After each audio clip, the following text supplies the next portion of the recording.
Bona nit, bon vespre, bon sol post. Bé, bona nit, senyores i senyors.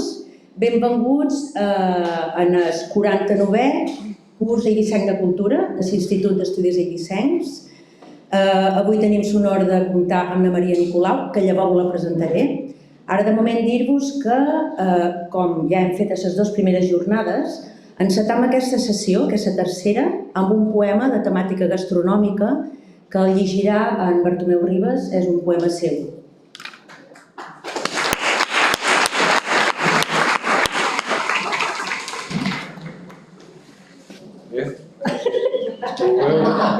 Pots triar els dos, pots triar. Vinga, se sentirà, no?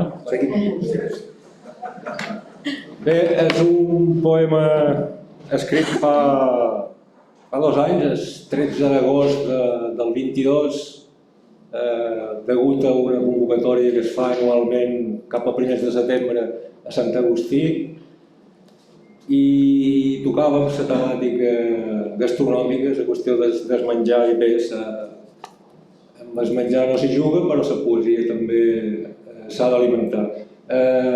Aquest poema es titula Greixonera. Redó l'agost, jo de tu en tenc gana. Tens dolça pell i foc dels ous t'atrapa. Branqueta de canyella i mig llimó.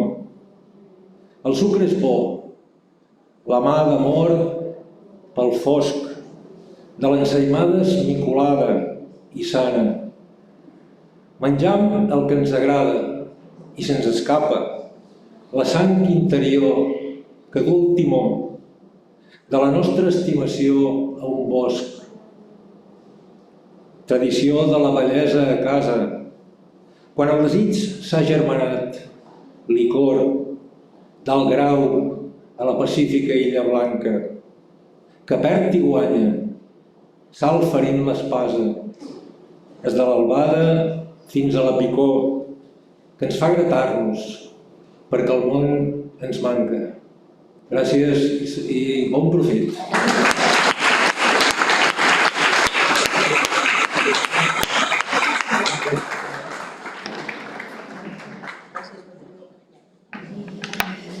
Molt bé, i com us deia, aquest 49è curs Eivissenc de Cultura el dedicam a la gastronomia de les Pitiüses com a tret identificatiu de la nostra identitat, de la nostra illa, del nostre país. Mauri, moltes gràcies per coordinar de manera tan impecable aquest curs. Gràcies, enhorabona. Maurici Cuesta, la Berni, és vocal de l'Institut. Us recordo que demà es fa un sopar temàtica gastronòmica en el Club Nàutic i que l'Institut té a la venda uns tiquets aquí van de fora, si algú encara no el té i demà tens ganes de venir a sopar amb nosaltres, ens trobaríem a les 9 en el Club Nàutic havent comprat els tiquets. Molt bé, i ara ja sí, us presenten a Maria Nicolau, és una cuinera com cal. Ella és nascuda a la Garriga i bé, fa molts anys que es passeja per Catalunya, ha trepitjat mig Catalunya i part de l'estranger, fent cuinetes entre rebostos i fogons, però abans d'això ella va estudiar Sociologia i Ciències Polítiques i d'alguna manera ha aconseguit lligar-ho amb tot el bagatge que va aprendre d'aquests estudis i ha creat com un estil propi de cuina amb alquímia, que és un estil Maria Nicolau, és que volem que sigui. A casa som fans seves. Ella és tremenda i de gran coratge i s'està fent un fart de crear contingut en català i de qualitat. És generosa, tant com mediàtica, ho comparteix tot i la trobareu, en primer lloc, a la plataforma digital 3Cat. Allí ella explica com fa croquetes, escalivada, com aprofita tot el peix, no sé quantes coses més. I és que és tan divertida que un només escoltar-la ja pareix que li agafen ganes de cuinar. De veres, En segon lloc, també la podreu trobar o escoltar a Catalunya Ràdio, els matins de Catalunya Ràdio. Jo us animo que l'escolteu i la seguiu, perquè és que us ho passareu molt bé i a més aprendreu secrets perquè pugueu triomfar a la vostra cuina. Cap dubte. D'altra banda, ella també té un fotimer d'articles publicats al País, al Gastro del País, es deia El País, i que d'entre ells n'hi va haver un que va fer com a molta gràcia, que es titulava "Per què costa més es menjar dels hàmsters de la meva filla més que no els cereals que es menja?" Era alguna així, no? Sí.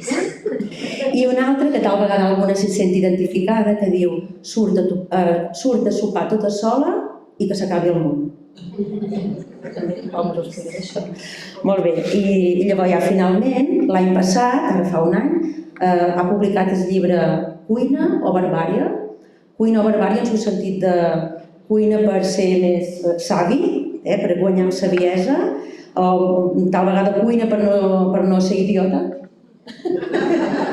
Una mica així. I us ben asseguro que només de llegir les primeres planes a un ja li agafen ganes de cuinar, i de cuinar bo, de veres vos ho dic. I de cremar-ho tot. I de cremar-ho tot. Molt bé, no és per casualitat, sinó per causalitat, que en Josep Roca, de Celler de Can Roca, és un dels millors sommeliers del món, a l'epíleg li diu que ha escrit un llibre històric, suculent i bestial. És una carta d'amor. Diu una Maria Nicolau, això ja cap la seva presentació, diu que cuinar és un exercici de llibertat. És un exercici de llibertat, i que la cuina és cultura, i que la cuina és rebel·lió, i que és l'arma més poderosa, útil i revolucionària que tenim en el nostre abast per crear el món que volem. Ho torno a dir, la cuina és revolucionària, útil, poderosa per fer aquell món que volem. Maria està a les nostres, a les teves mans.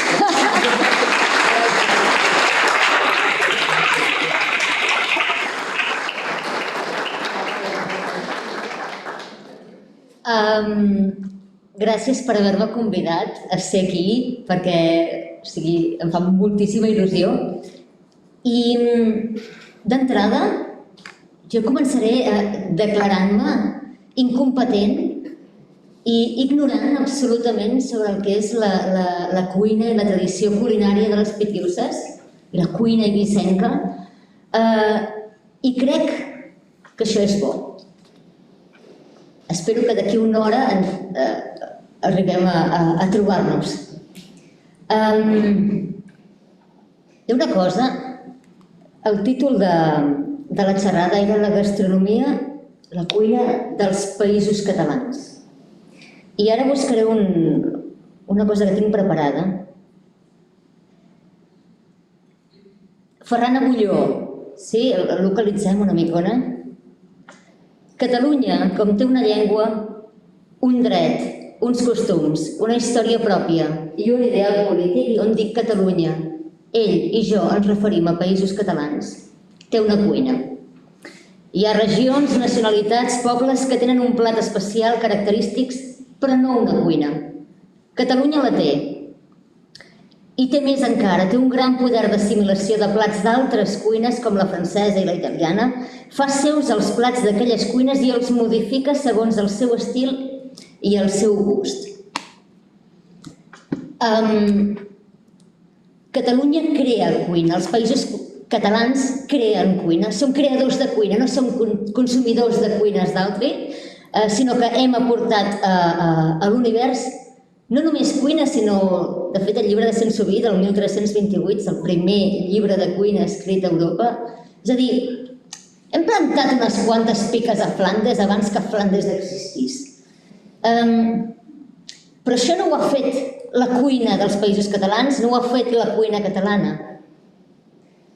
Perquè a mi la cosa que m'interessa més de totes és observar que el dibuix de la cuina regional, el dibuix de la cuina nacional, el dibuix de la cuina estatal, que no existeix, perquè els estats són construccions artificials, línies i còdics escrits, però no existeixen, ningú, si no hi penses, desapareixen els estats. Si no hi fas atenció, no hi són, no es veuen, no es parlen. La cuina és una forma d'unir els punts, de generar un espai, uns marges que delimiten aquesta identitat culinària, i llavors a partir d'aquí en parlem i l'expliquem. Però això tampoc és la cuina. Aquesta cuina no es menja. Aquesta cuina és contingut intel·lectual, en podem discutir, en podem parlar, podem estar aquí 1 hora, 2 hores, les que vulgueu, parlant sobre ella, com qui es mira una figureta en una vitrina posada i l'admira i diu que maca que és la cuina dels Països Catalans, que maca que és la cuina catalana, que maca les tradicions culinàries d'Eivissa, que maca la greixonera, que maco tot, i després anar a casa i demanar pizza per sopar. No? Saps què faré també al micròfon? Que m'ha dit aquell noi que me'l canviaria? Sí. És que jo no en sé d'estar segura. M'ha dit que me'l canviaria. No, però s'ha d'enxufar. Sí. Però un segon, m'ha ensenyat com fer-ho. Tapeu-vos les ulls. Un segon. Tornarà a fer-ho. 3, 2, 1. No ho ha fet un altre cop. Com s'engega? Hola? Mira, perfecte, ja està. No cal que diguis. Podem parlar-ne tot el que vulgueu. Però això no serà la cuina. Jo a vegades quan em donen un llibre dels que he escrit, que és per una cosa senzilla, però i el dedico o el signo o faig un guixarot, sempre dic que la cuina no existeix. La fem nosaltres. I abans que existís l'entelèquia dels Països Catalans, abans que existís la idea de cuina catalana, ja hi havia gent a Catalunya que cuinava. I sense la gent que cuina, aquesta idea és buida de contingut. Llavors a mi l'únic que m'interessa és la cuina de la que fa 25 anys que no en parlem a la televisió. La resta no m'interessa. La cuina que ha reclamat per si mateixa la primera existència de la definició al diccionari de què és la cuina. La cuina de la qual no podem prescindir.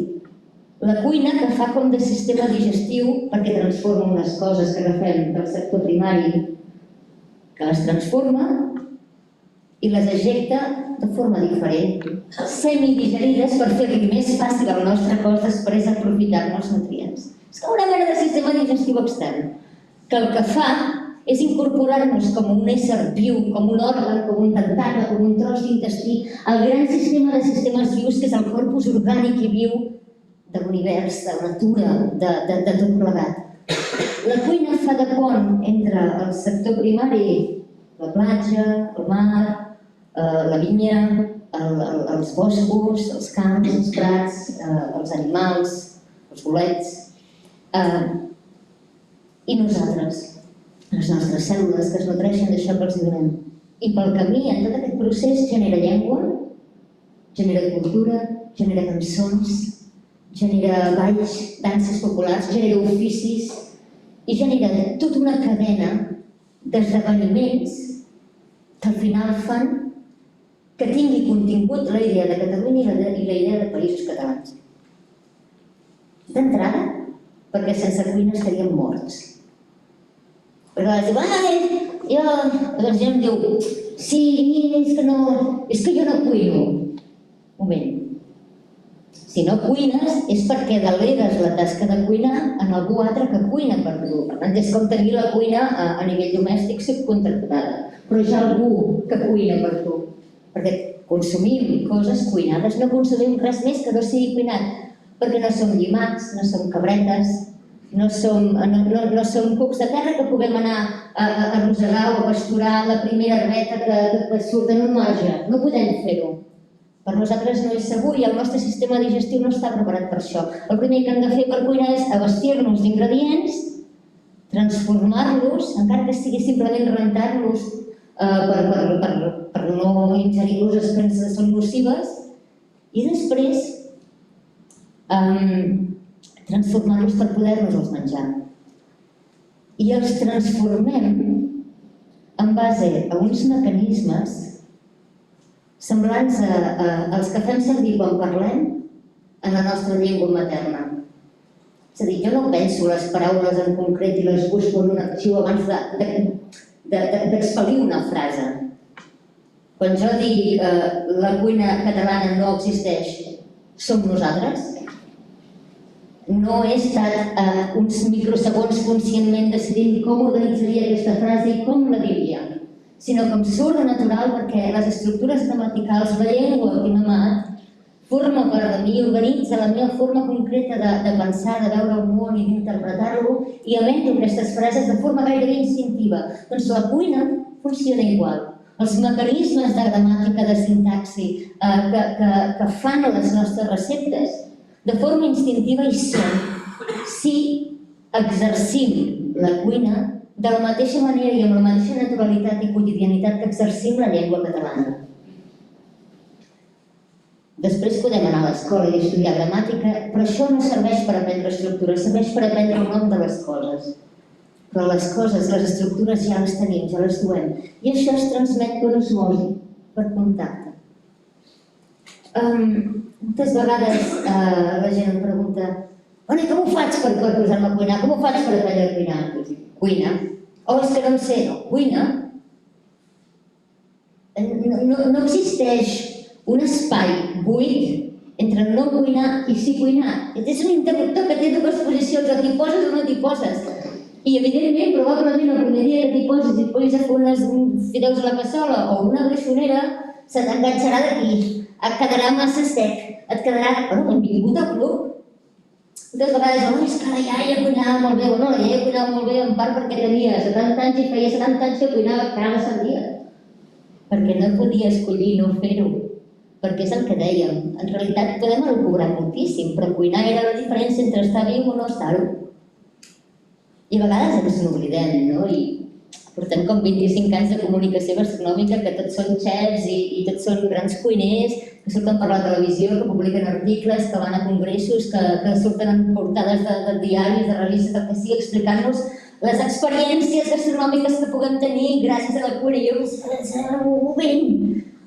Negre sobre blanc, o sigui, estem en l'època històrica que menys hores passem a la cuina i que menys cuinem a casa. I paral·lelament, alhora, és l'època històrica en què més bombardeig mediàtic de cuina. I ara hem d'aguantar que una xavala de la Garriga vingui aquí i us parli de cuina un altre cop. No, ja n'hi ha prou. Estic hasta cansada de mi mateixa. N'heu d'estar, ho sento, hasta els collons de sentir xefs que us diguin les bondats de la cuina. És que si no fos per les bondats intrínseques de la cuina, que ja coneixeu tots vosaltres millor que ningú, no hi seríem aquí. Llavors jo penso que d'entrada prou de com cuines. I després d'haver fet aquesta entrada, el que hem d'entendre, per mi, o el que per mi és important, és allò que dèiem al principi. La cuina es mastega, s'olora, i es percep pels 5 sentits. Hasta per l'oïda, el xip-xip, el xap-xap, el crec d'una teula o d'un pa que fa crec o que no fa crec entre les dents. Des que neixes, a casa, cada casa fa una olor lleugerament diferent a la del costat. I allò que dèiem, de la diferència entre cuinar i no cuinar, és també la mateixa diferència entre parlar la llengua materna i no parlar-la.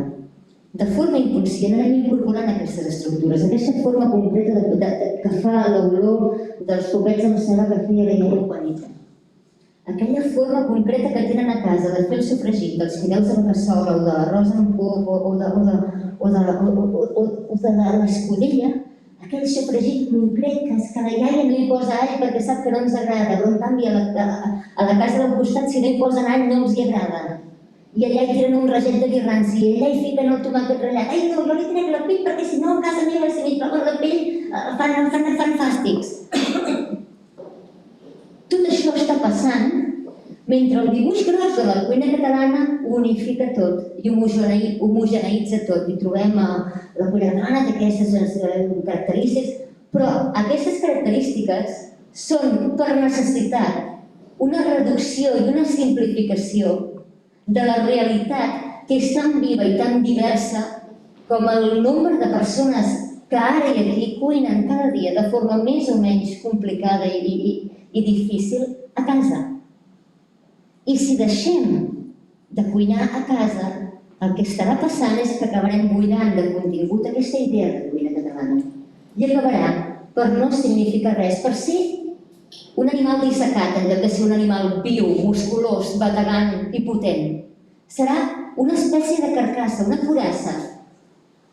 cosa per contemplar dins d'una vitrina i dir, és maca la cuina catalana, que rica, quina cultura, que maca, quina varietat, quines coses. I en podem escriure molt, i en podem llegir molt, i en podem elucubrar molt, però no significarà res, perquè la cuina està per menjar-la. No per parlar-ne, veus? No paro. La cuina està per fer-la i per menjar-la, perquè si no fem, hi ha una cosa, i és que és el que dèiem, jo sempre em repeteixo, si no mengem ens morim. I això sembla una trivialitat. Una cosa, bueno, sí, ja, clar, si no mengem ens morim, ja ho sabem. Vivim tractant les coses importants com si fossin banals. Sí, aquesta ets un lloc, estic una horeta, em sento una noia que ens ha dit que si no mengem ens morim, i després hem anat a casa i hem donat unes pizzas. Perquè això ho trivialitzem, perquè ara mateix aquí la idea de passar gana, de morir-nos de gana, no està en el nostre espectre, en el nostre horitzó de possibilitats. Tots els que estem aquí, per molt maldades que vingui la vida, per molt que vinguin, saps, podem perdre la feina, ens poden passar moltes coses, però cap de nosaltres concep la idea de morir-se de gana. I això és molt nou, i crec que no en som conscients. Perquè en aquest país, fins fa 60 anys, la possibilitat de morir-se de gana era real. I si no hi hagués hagut cuina, se n'haguessin mort el triple. Perquè cuinar és fer el miracle dels pans i els peixos, és agafar a veure quants som a casa, quantes boques tenim, 4, 5, 6, 3, quina nòmina tenim, quin salari tenim. Si ens sobren, podem agafar i comprar proteïna animal, que és el més car a nivell de recursos, fer-la a la planxa, acompanyar-la amb alguna cosa, perquè si no se'ns fa avorrit, el problema és que se'ns fa avorrit. O sigui, observeu les paraules. Se'ns fa avorrit, llavors hem d'acompanyar amb alguna cosa, ens el mengem i fora. Però si resulta que no ens podem passar un mes menjant entrecot, el que hem de fer és utilitzar potser la proteïna animal com a condiment perquè les patates no es facin avorrides, perquè l'arròs no es faci avorrit, perquè els fideus a la cassola no es facin avorrits, per trobar-hi alguna cosa, per donar-hi una mica de gust. Cuinar és saber fer el màxim possible pel que tinc, perquè a més sigui plaent, sigui nutritiu, ens mantingui a tots vius, i aquest saber que genera va a una caixa d'eines col·lectiva, una caixa d'idees, una caixa de recursos, una caixa de tècniques, una caixa de maneres de fer, que passa no només de generació en generació, a dins d'un mateix llinatge, dins d'una mateixa família, sinó que fem entre tots, alhora. És a dir, jo cada dia quan cuino i prenc petites decisions, perquè què faig? Fico l'all amb la ceba, no sofregit o li fico després? És que no sé mai, cada vegada, cada setmana faig aquest plat, cada setmana el faig diferent i mai me'n recordo d'apuntar-me, mai me'n recordo de com ho vaig fer la setmana anterior. No us passa? Només em passa a mi? Us passa? Em sembla que sí. I aquestes petites decisions van a parar una caixa d'eines col·lectiva, infinita, que estem fent tots alhora. Tots cada dia a casa solucionem una pila de microproblemes, de microsituacions i prenem una pila de decisions que només pren la persona que cuina. Això és poderosíssim. I va a una caixa de sabers col·lectius de coneixement, que és el que dèiem. Ha de ser un verb, ha de ser transformat en acció, si no serà una urna, serà un animal dissecat. Però això es posa en acció, i va passant, i anem fent entre tots. I en aquestes decisions, a més, hi ha quin sistema econòmic vull viure, quin tipus de llocs de treball vull generar pels meus fills, pels meus companys o per mi mateix, quin tipus de paisatge vull veure per la finestra, quin tipus d'oficis vull que prosperin i quins vull que desapareguin, perquè no vull fer possible que aquell s'hi pugui guanyar la vida, perquè no em dóna gana, perquè ja vull saber com vaig al Mercadona. Ara mateix,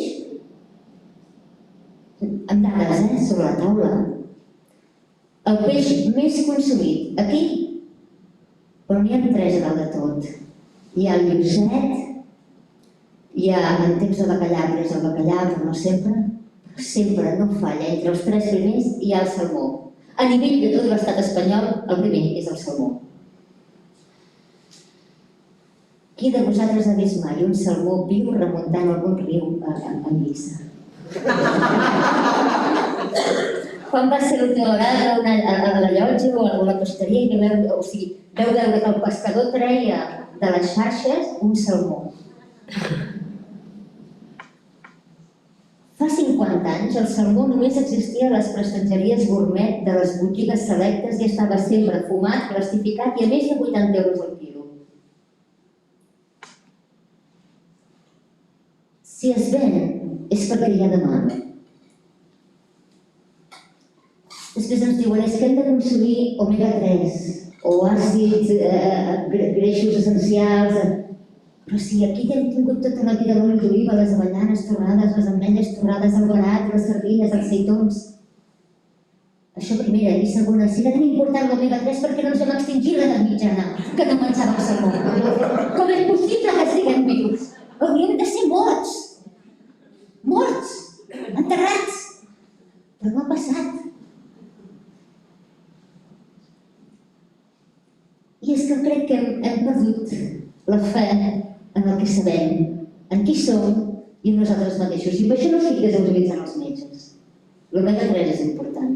L'omega-3, no el salmó. El salmó és una de les fonts d'omega-3, n'hi ha d'altres. I el que ens interessa, si és l'omega-3, ens interessa anar a casa, què és el que és d'aquí? Què és el que tenim? Què pot tenir omega-3? I si no és avui, ja me'l prendré demà. Perquè si no, el que passa és això, que consumim coses descontextualitzades, trucades, separades del seu context, les consumim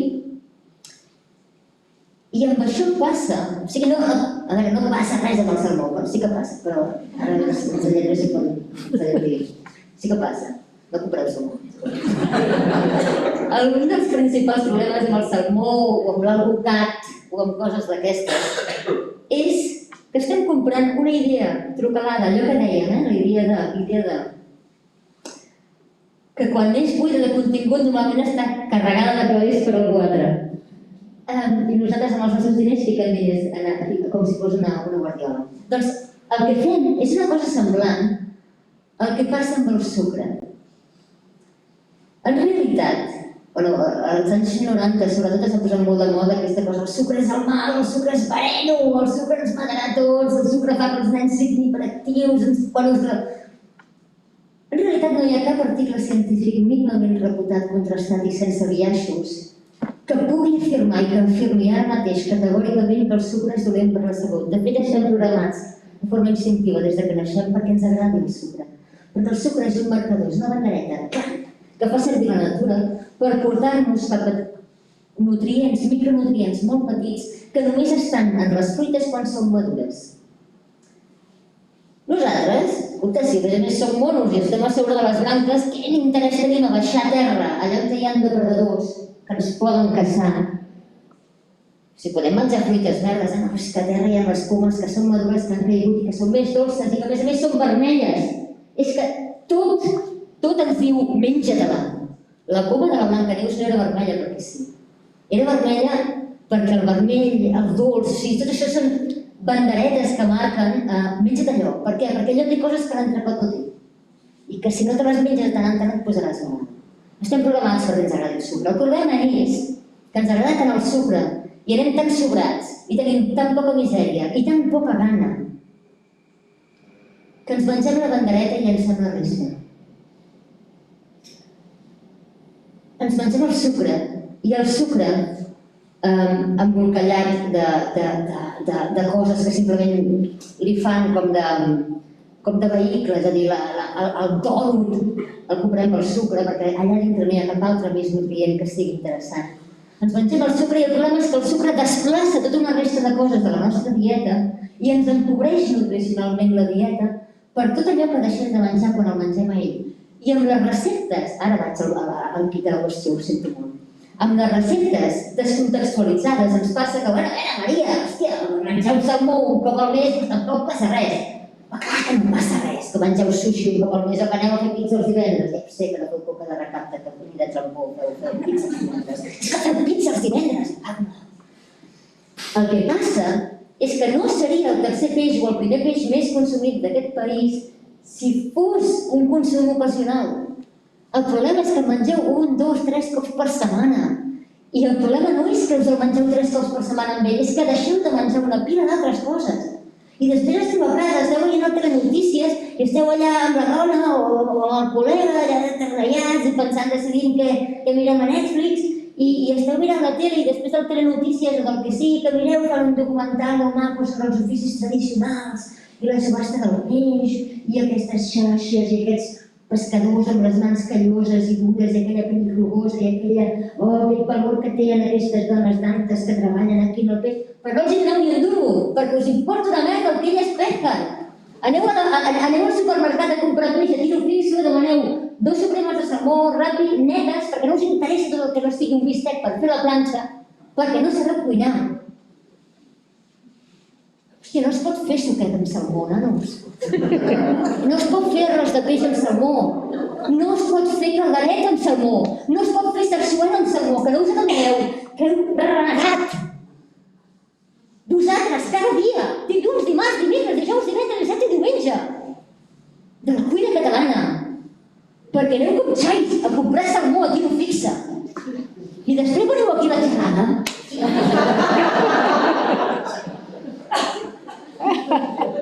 Que ens ha fet caure de genolls. És acollonant.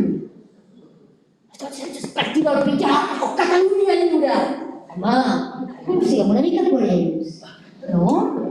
Què fem? Perquè, escolta, que a més, saber cuinar és més barat. És que no ho entenc. Bronca. No ho sento molt. Per això m'intenten tenir segura, perquè llavors m'ensigar almenys. No, enteneu-me, saps què passa? No m'agrada salmó. Saps què passa? Que ho sento molt, però jo només tinc 1 hora i potser no us veuré mai més a la vida. Llavors, tinc una sola bala de plata. Només tinc això. I si vinc aquí i faig una cosa suau, i bueno, que sé aquestes ponències de sí, que estan allà fa molt, saps, sí, i bueno, i ens avorrim. Primera que ens avorrim, i segona que és que tinc 1 hora per canviar-vos la vida. Perquè potser no ens tornarem a veure. I és que jo sola no puc deixar de comprar tot el salmó que compreu. Jo fa 5 anys que no menjo salmó, però no em dóna la vida, si no puc restar negatiu de comprar salmó, no puc anar i dir salmó a la peixatera. No funciona. Hem de parar. I utilitzo el salmó com a exemple, perquè és molt fàcil, és molt evident, és que clama al cel. Però amb això, com amb tantes altres coses, i jo no dic, no dic ara que ens haguem d'immolar per la causa, ho passo molt bé immolant-me per la causa, però jo entenc que tothom és com jo, no? I és més, jo no soc cap tipus de ni d'heroi ni de màrtir, jo només soc molt entusiasta. I de tant en tant menjo sushi perquè tinc una filla de 10 anys que si no em mata. Però de tant en tant no passa res, no s'acaba el món. El que sí que s'acaba el món, s'acaba el nostre. Si això és lo normal, si reneguem del nostre. Perquè sabeu què passa? Saps quina és la notícia bomba? Que a ningú més li importa la cuina catalana. Només els catalans. A la resta, us dic jo que els hi sua per davant i per darrere. Els de Noruega, feliços que els hi compreu salmó, però feliços. Els d'Argentina, feliços que aneu a fer, jo què sé, choritos parrilleros. Mira, aquí al costat teniu un bar de pescadito frito andalús. Què hem de fer? A ningú més li importa, O sigui, quan aneu a menjar ceviche en lloc de menjar escabeig, tu creus que els peruanos els importa que l'escabeig es mori, es perdin els plats i va més ningú? A ells els és igual, no mengen ceviche, és que és més modern, el burro, que fa 3.000 milions d'anys que fan ceviche allà. És tradicional per d'un altre puesto. I el que et menges tampoc té res a veure el que fan les iaies peruanes a casa seu. I també deuen estar estirant-se els cabells quan us veuen menjar ceviche i diu, quina fusió, què dius si mengen pinso? Clar, observeu-vos des de lluny, des de fora, una mica de perspectiva. Ostres, fa molta pena Perquè al final arribes a casa amb 4 salxitxetes i 2 caps de costella, fas uns fideus de la cassola de nassos, que són bons, que són bonics, que són barats, i que si després et sobra una mica de fideus de la cassola i no saps què fer-ne, perquè ja n'heu menjat durant 2 dies, fiques una mica de caldo de pollastre amb els ossos del pollastre d'as que vau menjar el diumenge i tens una sopa de fideus de nassos. Un grapat de mongetes allà dintre i tornes a menjar 3 persones. És bona, és bonica, és barata, és nostra i és catalana. Què més voleu? I a més esteu decidint donar feina i donar calés i patrocinar les empreses d'aquí. Patrocinar llocs de treball més dignes. Patrocinar un model econòmic en concret. Patrocinar la llengua i totes les paraules que van relacionades amb les actituds, amb les accions culinàries i amb els fets culinaris. Tu creus que Greixonera es seguirà dient 2 generacions després de deixar-se de cuinar Greixonera? És impossible, perdem paraules, perdem cultura, perdem estris. I acabarem menjant tots d'Ikea. I tindrem molts pocs problemes, no haurem de decidir que mengem demà, ens ho decidirà un altre.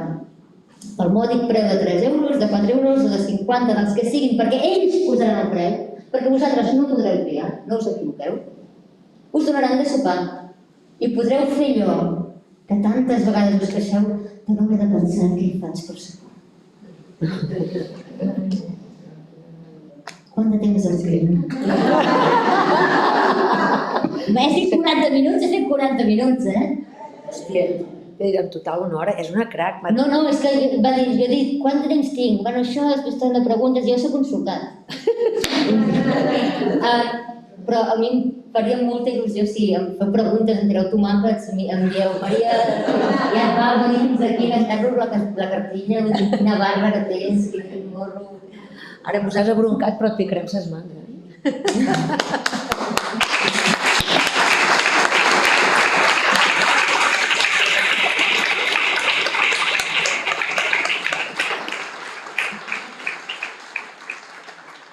Ho heu de fer vosaltres.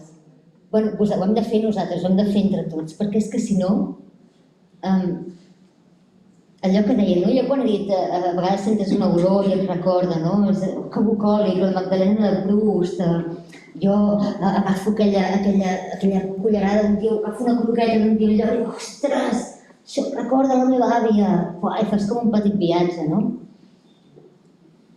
Si avui no canviem una mica de xip, quan tots nosaltres siguem morts d'aquí 50 anys, els nostres fills, els nostres nets es ficaran una varita de merluza pesca nova i tots ells pensaran en la mateixa iaia.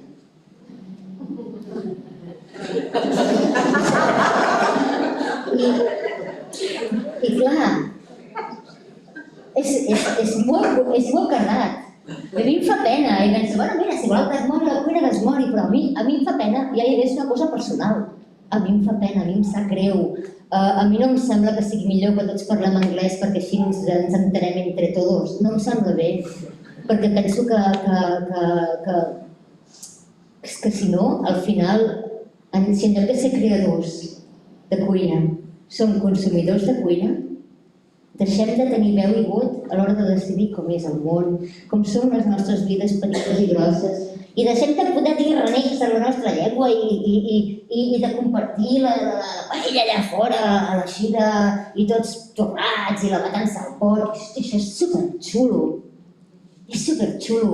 I tota la vida hem socialitzat, ens hem trobat amb els amics un cop l'any, amb aquell que fa temps que no veies, amb aquella padrina, amb aquella cosina, amb aquell cosí segon que sempre acaba al revés, amb la corbata al cap, amb aquell altre que sempre cada any fa l'allioli, cada any el fa no gaire bo, però ningú li diu perquè saben que li sabrà greu. I totes aquestes dinàmiques som éssers humans, no som vaques. No podem viure del pinso que ens donen els altres. Estem fets per crear, per fer, per decidir com és el món, per generar cultura i que després d'aquí 200 anys algú tiri la vista enrere, miri i digui, hòstia, allà què feien, mira què feien, mira què feien. Fem una línia, la dibuixem i diem, mira, cuina catalana. Però si deixem de fer-la, això no existirà. I la fem a casa, no la fan als restaurants. Aquests només passen per casa. Ja està, ara ja està.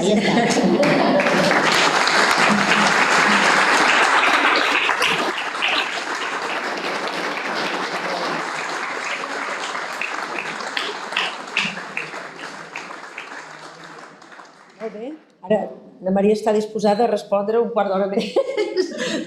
Com a soldat que és. Teniu ganes de demanar-li alguna coseta?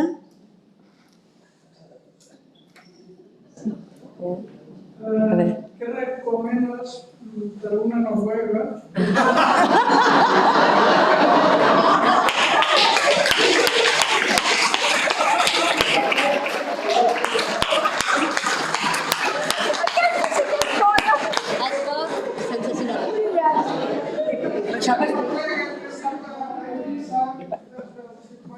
L'heu sentit tot? Què recomanes per una novel·la que viu a Eivissa des del 53?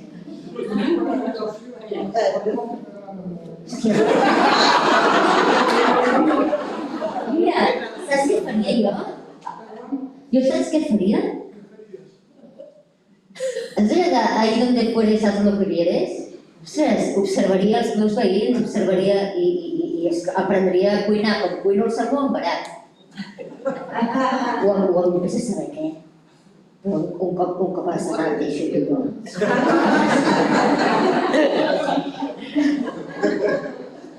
Ostres, que bo. Estic bona aquesta. No estava preparat. No, però estic sentat. La gràcia de... Quina recepta trobes a faltar amb salmó? Quina recepta trobaries a faltar? Amb ser noruega. Com et pots trobar a faltar si està tot arreu? No m'ho crec que el trobis a faltar, no.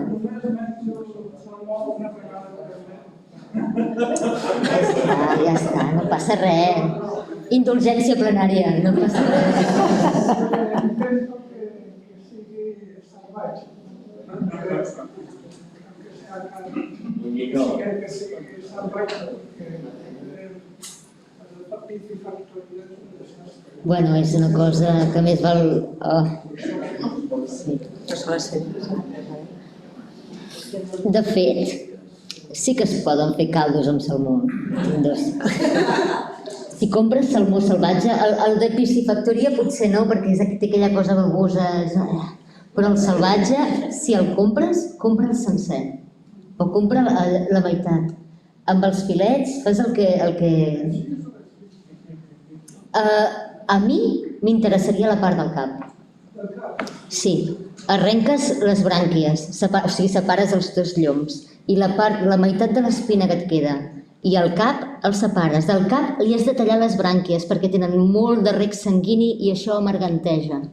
Fa com un sabor metàl·lic i amargant, com un gust de ferro rovellat al final que no mola. Però deixa-li els ulls, que no hi ha cap problema. Agafes, no, en sèrio, agafes l'espina i agafes el cap i els fiques al forn a tope. Han de quedar torradetes, daurades, no negres, però sí que un color marró caramel. Després ho fiques en una olla i res, fiques just aigua, 3 dits, 4 dits. Si el cap surt fora de l'aigua, xafa'l. Fes un caldo i amb allò, una mica de salmorretes, una mica d'all. Com tu facis un arròs bo a casa amb aquell caldo i a sobre, quan l'arròs ja està fet, tu agafes del llom de salmó i fas làmines molt finetes i li poses per sobre, que amb el propi calor de l'arròs, fora del foc, s'acabi de coure i quedi just al punt. Et fa un arròs de salmó sensacional. Si hi ha poca aigua en aquell caldo i queda ben concentrat i les espines estan torrades, perden aquesta cosa babosa i empalagosa i dolcenca que té el salmó. Jo faria això. Molt bé.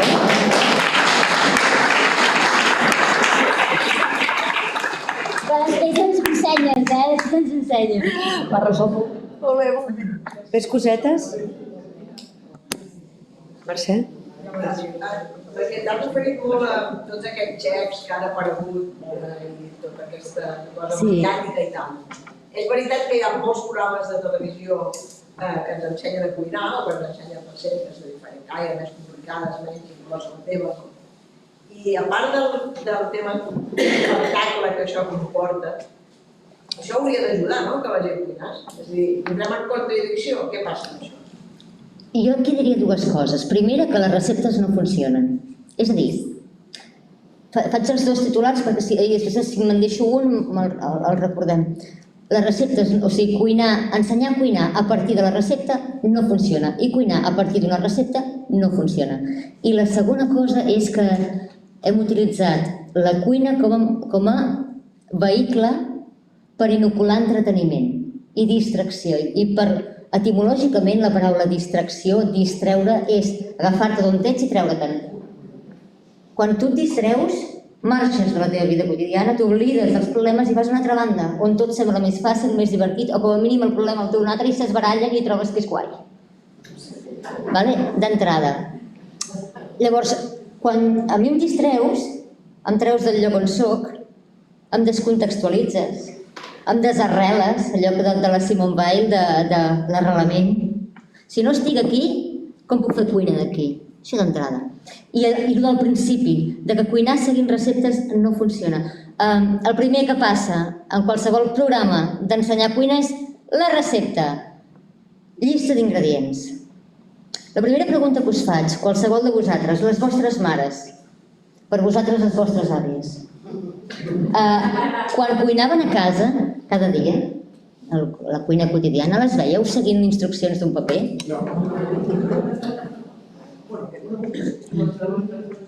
No parlo de la cuina excepcional i dels dies de festa.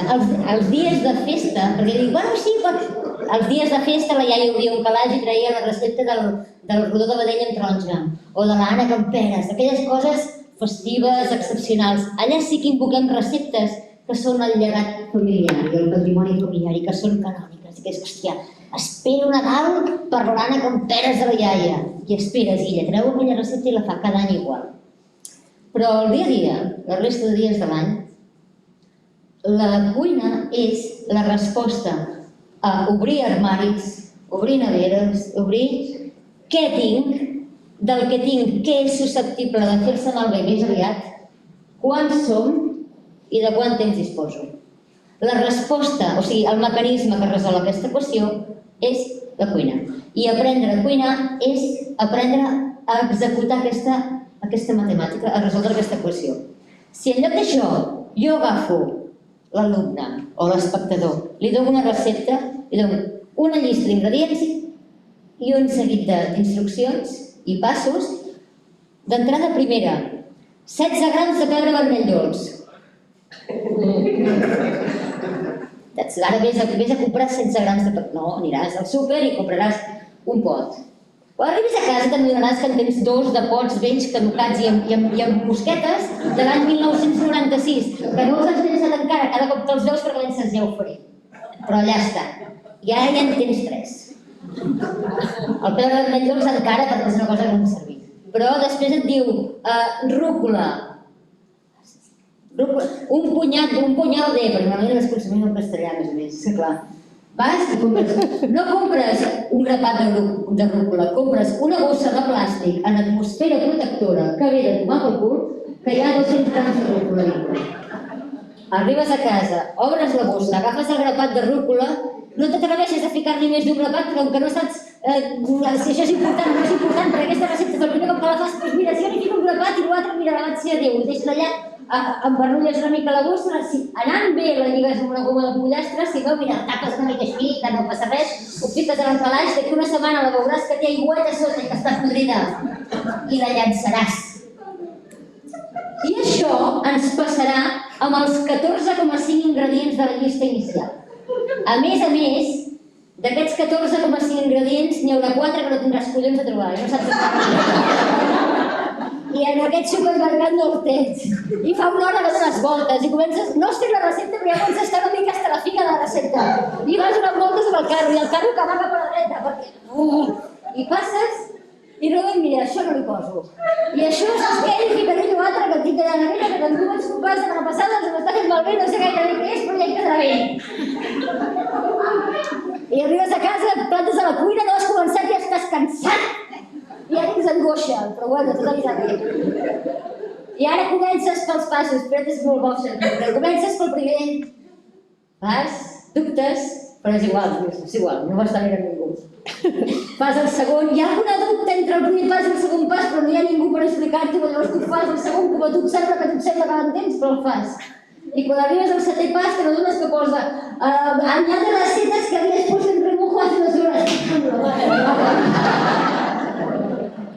Vale?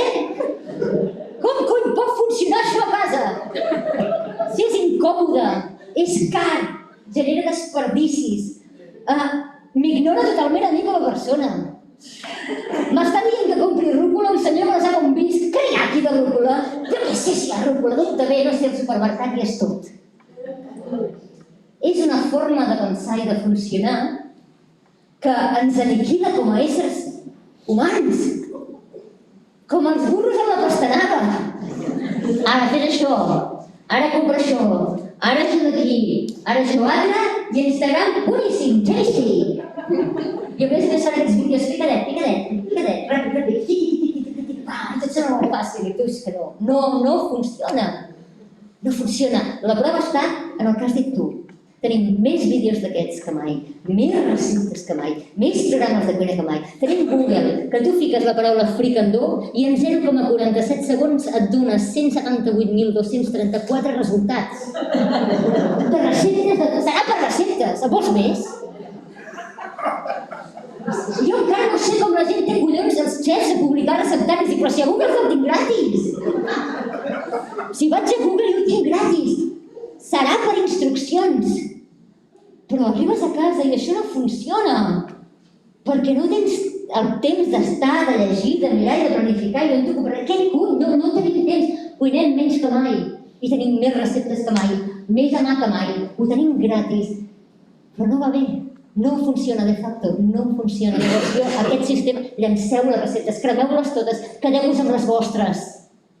I invoqueu-les els dies de festa. Els dies de cada dia feu rebost. Quan és temporada de mongetes, un sac de 5 quilos o de 10 quilos de mongetes. Quan és apreneu a guardar, o sigui, som al segle XXI i encara no sabem si les patates són noves o són velles, si són per guardar a la nevera, si les hem de guardar fora. Però de veritat, no sabem guardar patates i hem de saber fer verificacions? O sigui, ens estan explicant no sé quines coses, que no és explicació perquè heu cuinar, és demostració del que sóc capaç de fer. Mira que guapo que soc, mira que sé fer. 3 estrelles. 3 estrelles. Que sí, que ja ho sé, que tens molt mèrit, que no te'l trec. Us sou molt bons. Sou molt bons, però sou cuina excepcional, extraordinària, extraordinària. Podem viure sense això. Però quina merda món ens queda sense l'altre. Sou vosaltres la cuina important. La cuina rellevant, la cuina que escriu amb lletres grosses a la història. La cuina que decideix qui mana i qui no mana, qui té una empresa gran i qui la té petita, qui s'ho guanya i qui no, quina serà la meva salut i quin és el llegat familiar, olfactiu, gustatiu, que recordaran els meus nets. Tot això és vostre, no és d'ells. Quan érem petits anàvem al restaurant 2 cops l'any, per la festa major i per la comunió del primo. I la gastronomia estava viva, tenia un muscle que no el té ara. Perquè la cuina es feia al carrer, la cuina es feia a les festes populars, la cuina es feia a les festes de segar i batre, la cuina es feia quan ens trobàvem a casa, la cuina es feia cada vespre, què fem? El bullidet. Allò és la cuina catalana és el bullidet. Què coi és? És això. I el bullidet, tu has fet mai un bullidet seguint receptes? Pesant els ingredients del bullidet? És que somos normales. És que ens agrada l'olla, però molt. Ara ens han d'ensenyar receptes, hem d'aprendre a cuinar seguint receptes, que no s'ha fet mai. I ja està, s'acabum, amb els cigals. No em deixeu parlar. Molt bé. No, cremeu-les totes.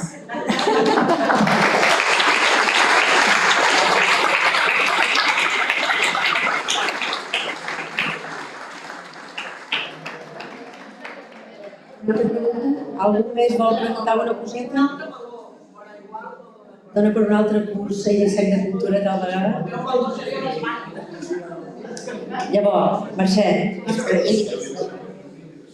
Una salmorreta. Jo m'interessa saber què és una salmorreta per tu. Una salmorreta. Hi ha diferents graus de salmorreta. Hi ha salmorreta de córrer poca feina i salmorreta de, bueno, aquí estic confitant unes pebroteres que vaig plantar fa 2 anys i que ara han crescut i que, bueno, O sigui, tot té graus. Però per mi la salmorreta és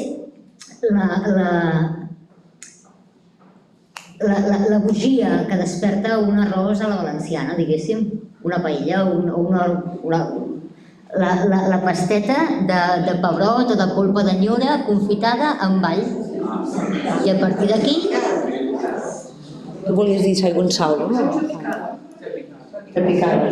En canvi, per mi, però fixa't, hem arribat al principi, jo no tinc idea de cuina guiseca. Ja us ho he dit, si és que ja us ho he dit, que al final ens trobarem i està molt bé. I està molt bé que m'ho expliquis, perquè jo no en tinc idea. Per mi la picada és el carquinyol, el trosset de pa, la fruita seca, tot matxucat en un... Clar, hi ha 5.000 milions de tipus de picades, algunes es fiquen abans de començar, o sigui, unes són un punt de partida. Per mi la salmorreta no és un afegit al final, sinó un punt de partida. I a partir d'ella puc fer un arròs, puc invocar uns fideus, puc invocar un suquet de peix. En canvi, la picada l'afegeixo al final per afegir matisos, textures, aromes i donar cos a una salsa.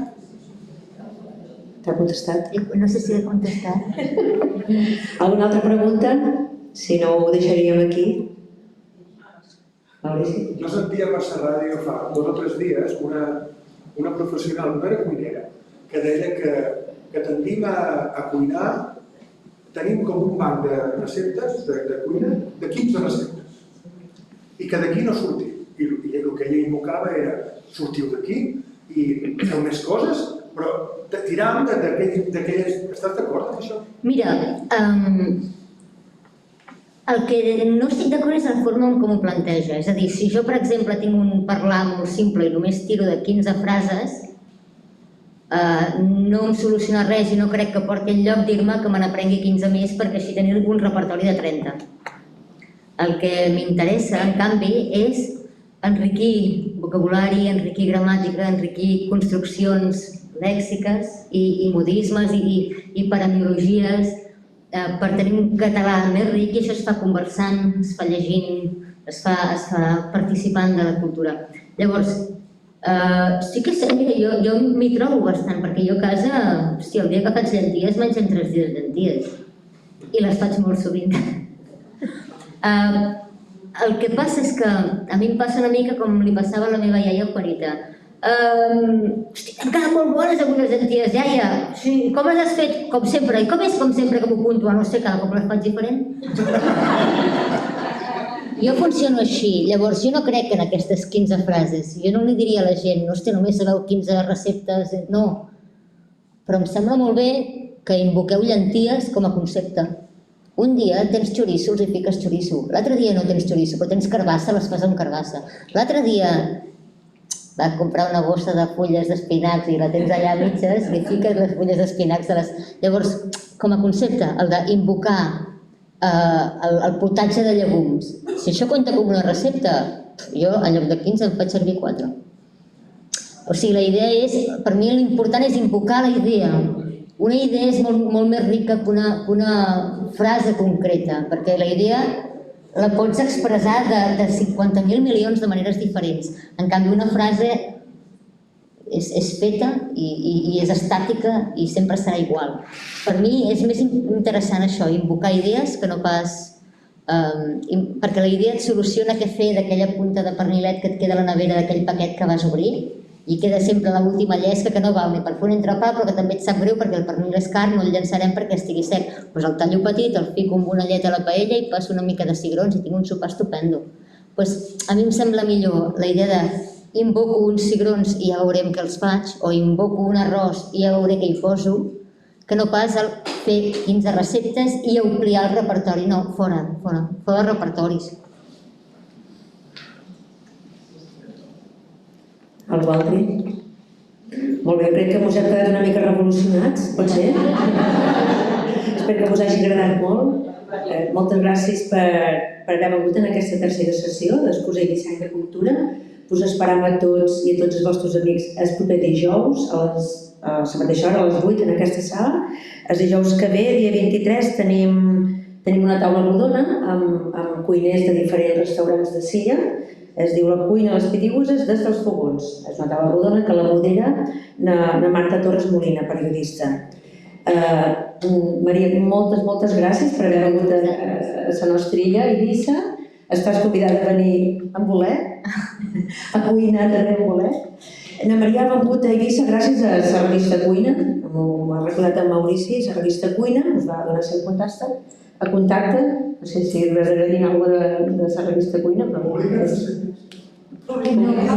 No, bueno, aquest mes de novembre he començat, publico una columna a l'última pàgina de la revista Cuina que pretén ser una mena de consultori victorià de rotllo de les lleis de Pepis, satíric. És com... És una mica d'idea de posar sentit de l'humor a tota aquesta història, perquè de fet la revista Cuina el que fa és fa 25 anys que publica receptes. I quan em van dir, Maria, vols col·laborar? Jo vaig pensar, t'estàs pensant bé? Li estàs preguntant al Voldemort que col·labori amb el Harry Potter. No sé si... Però hem trobat la fórmula i em fa molta il·lusió que m'ho proposin. Els hi vaig dir que sí i els hi vaig dir que jo tenia ganes de posar a la pràctica una idea que tenia de fa temps, de dir, de posar-hi sentit de l'humor, sisplau. I llavors igual et puc donar la recepta per tenir les mans fines, però t'hi faré anar passant per un lloc on t'espero que t'ho passis bé llegint-ho i veuràs que l'important, el de menys, al final és tenir les mans fines. Aquesta és la idea. Molt bé, el seu llibre de cuina o barbària és molt recomanable, és un molt bon regal de Nadal.